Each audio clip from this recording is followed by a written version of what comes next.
우리나라 이제 이야기를 하다 보니까 네. 윤석열 때문에 후퇴한 것이 엄청 많아요. 많죠. 예. 예. 안보 분야에서도 뭐 박근혜 때도 그랬는데 예. 뭐 만들어 놓기만 하면 후퇴시켜버리고 없애버리고 그랬죠. 그 짓거리를 갖다가 만져서 예. 실제적으로 지금은 이제 완전히 결정난 건 아니지만 해군 그러니까 대양 해군 사업에서 5가지 정도가 지금 꽝 됐고요. 네. 그 중에서 2가지는 엄청 큰 건이어서 지금 좀 이야기를 좀 드려야 되지 않을까라는 생각이 좀 들긴 합니다. 네. 그래요? 예, 예. 우리나라 이제 대양해군 이야기했을 때 이지스함하고 그다음에 이제 상륙함 말고 예. 대한민국이 정말 필요로 한다. 또 이제 대중국이란다, 대일본이라든지 이런 부분에 있어서 조금 뭘 해야 된다라고 했을 때 1번, 2번으로 했던 것들이 두 가지였거든요. 북한에 대한 것도 있지만 일본이나 중국에 대한 것도 있었는데 그 첫 번째는 뭐냐면 사실 이제 잠수함 말고 항공모함을 가져야 된다. 아유, 이건 돈도 많이 들고 그 다음에 운영할 수 있는 우리가 그만한 그 인력도 부족하고요. 네. 예. 그래서 실질적으로 이제 예. 전에 그렇게 이제 보수 정권에서만 경항모도 안 된다. 뭐 해가지고 계속 뭐 예산 배정도 안 하고 그리고 우리나라 지금 수준으로 따서는 사실 KF-21 네이비 비행기를 갖다가 만들어서라도 2030년쯤 되면 항공모함 이렇게 좀 진수할 수 있지 않을까라고 하는 계획들, 기대를 갖다가 엄청 많이 가졌었거든요. 네. 근데 이제 뭐 인력 자원이 뭐 없습니다. 뭐 젊은 군대 갈 사람이 없습니다라는 핑계도 대고 뭐 돈을 갖다 거기 써야 됩니까? 아니 경제를 갖다가 망쳤기 때문에 그런 이야기를 할 수는 있을 것 같은데 그렇다고 해서 한국이 안보적으로 위협을 갖다가 받지 않을 정도의 어떤 그런 틀들을 가져야 되거든요. 그러니까 어떻게 보면 이제 음식점들 여러 개 있다고 한다면 대형 프랜차이즈가 들어오면 나머지 음식점들이 경쟁력이 확 떨어지지 않습니까? 그것과 마찬가지로 핵 항모도 그렇고 핵 잠수함도 그렇고 이런 것들이 조금은 한국에서 필요한 것이 아닌가라고 해서 2020년대부터는 경항모부터 해가지고 만들어보자는 이야기들 됐었지 않습니까? 네. 근데 이거 다 파기시켜버렸다는 거예요. 윤석열 정권.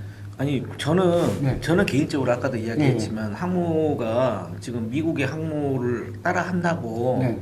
하는 것은 조금 그게 필요한가? 네. 왜냐하면 전략상으로도 네. 그게 필요한가 싶어가지고 네, 네. 이게 이제 그러긴 한데. 네네.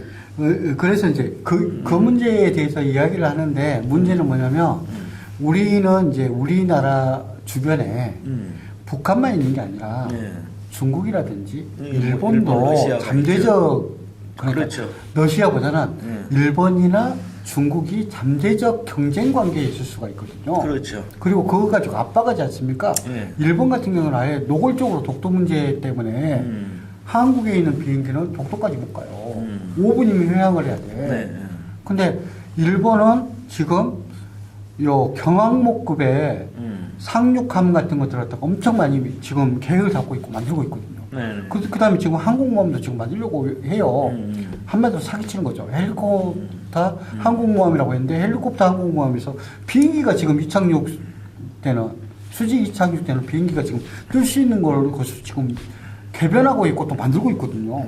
이런 거 보면은 적어도 대한민국이 항공모함이 이런 어떤 그러니까 이미지상으로도 또는 이제 뭐냐면 타국에 비해서 우리도 이렇게 해가지고 건들면 우리는 고슴도치 작전을 써가지고 공격하겠다라고 하는 이런 모습을 갖다 보여줄 수 있는 게 아닌가. 그러니까 여러 나라들하고 이렇게 평화롭게 지내자 하는 의도는 좋은데 힘이 있을 때 평화도 완성되는 거라고 하는 굉장히 극히 보수적인 생각의 일부분은 저는 좀 생각을 해봐야 된다라고 생각을 해서 항모 사업 이렇게 해가지고 파기한 것은 너무 좀 성급한 생각이 아니었는가. 첫 번째 그거고요. 네. 두 번째는 이제 우리가 일본 같은 경우는 이지스함을 갖다가 엄청 많이 만들고 있거든요. 네. 이지스함 같은 경우 특징은 이제 다 좋은데 방어용으로 했고 이지스함 만들겠다고 일본은 항상 주장해요. 아니 미사일 갖다가 이렇게 해가지고 쏘는데 공격력이 있고 방어력이 있습니까? 사실은 구분하기가 힘든 거거든요. 네. 그래서 실제로 한국에서 원래 계획을 좀 잡아서 원래는 이제 미국에서 나왔었던 우리 이제 방송에서 한번 했지만 아스널 10이라고 한번 이야기한 적이 있었거든요. 1990년대 제너럴 마이클 보드라고 하는 예, 뭐 아니 근데 이게 지금 밀리터리 뭐 채널은 아니니까 네네네네. 예, 개요만. 그래서 아스널 10을 갖다가 만들고 했는데 이것도 파기시켜버렸어요. 그러니까 미국 같은 경우는 547 정도 되는데 한국은 한국형에 맞게 미사일을 갖다가 이렇게 할 수 있는 걸로 해가지고 한 100셀에서 150셀 정도는 아스널 10 계획을 갖다가 이렇게 정책 연구를 갖다가 하고 준비를 한다고 생각을 했었거든요. 네. 근데 아스널 10이라는 게 다른 거에 비해 가지고 그러니까 우리가 23보다는 비용이 훨씬 더 적게 들어요. 그리고 한국이 삼면이 바다 아닙니까? 그리고 한국이 주변 국가들에 의해서 뒤지지 않는 것이 사실은 미사일이거든요. 그러니까 미사일에 대한 그런 어떤 기술들이 굉장히 발달했기 때문에 여기에 대한 은밀성이라든지 이동이라든지 이런 것으로 해가지고 공격용 아스널 10 갖다 한국은 좀 가져야 되는 게 아닌가라고 하는 연구가 됐었고 추진이 하다가 또 윤석열 정권에서 또 없애버렸다. 이건 좀 말이 안 되는 게 아닌가라고. 그것은 좀 그러네요. 네. 왜냐하면 우리 이제 국방이 네. 굉장히 중요하고 우리는 언제나 전략적 요충지라고 어렸을 때부터 네. 배웠지 않습니까? 그러니까 강대국에 네. 쌓여 있고 네. 이게 현실이에요. 그래서 네. 이제 그러기 때문에 그 전에는 이제 그 이야기를 했거든요. 아스널 10에 탑재할 미사일이 없다라고 이야기했는데 지금은 지상에 미사일을 갖다가 보관할 수 없을 정도로 한국이 약 7,000기 정도의 미사일이 있을 거다. 이제 영국에서는 그렇게 판단하고요. 그렇죠. 심한 데에는 2030년이 되면은 15,000기 정도의 미사일을 갖다가 그렇죠. 가지고 있을 거다. 근데 우리나라 국토가 그렇게 넓지는 않거든요. 그렇죠. 자기 때문에 그걸 갖다가 조금 분산시켜가지고. 지금 이제 이 이야기를 하셨는데 네. 이게 이제 보면 한국은 어찌됐든 국방 백서 이런 거 보면은 우리는 전혀 공격적인 전략 전술을 쓰지 않습니다. 네네. 방어적인 전략 전술로 네네. 그래서 그러니까 평화를 뭐 이렇게 먼저 해치지 않는다. 네네. 이런 게 있고 근데 저는 이것도 굉장히 중요합니다만 네. 이게 지금 또 다른 문제입니다. 내가 다른 데서 한번 다뤄볼 건데 지금 사드 문제 있지 않습니까? 예, 예. 사드 문제 있는데 제2의 사드가 네. 지금 전라도 쪽 네. 지역에 이제 세 군데 들어오죠. 그 이야기를 하는데요. 음. 어떤 이야기를 하냐면, 이제 그것이 고고도 방위 제거든요. 근데 KSM이라고 하는, 우리가 훨씬 더 패트리어트부터 시작해가지고 저고도라든지 중고도 미사일까지는 한국화 시켜가지고 한국이 훨씬 더 좋아요. 아니 그런다 네네네네.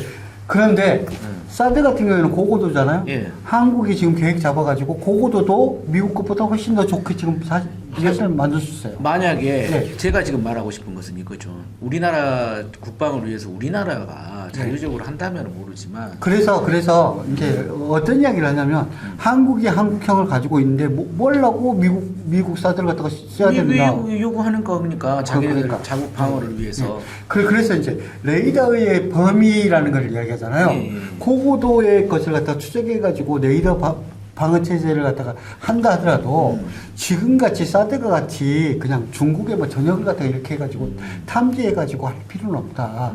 우리나라 영공으로 해가지고 들어올 수 그러니까 있는 그게 그 이제 범위 내에서 그것은 우리의 생각이죠. 네. 생각인데 미국은 계속 압박을 하면서 지금 전라도 해남, 진도 네. 이쪽 그 다음에 나주 예. 예 지금 그 뭡니까 사드가 첨단 아니라- 레이저 네네. 사드라고는 하질 않더라고요. 네네. 또 다른 레이저들을 지금 준비 중에 있는 거니까. 네네네.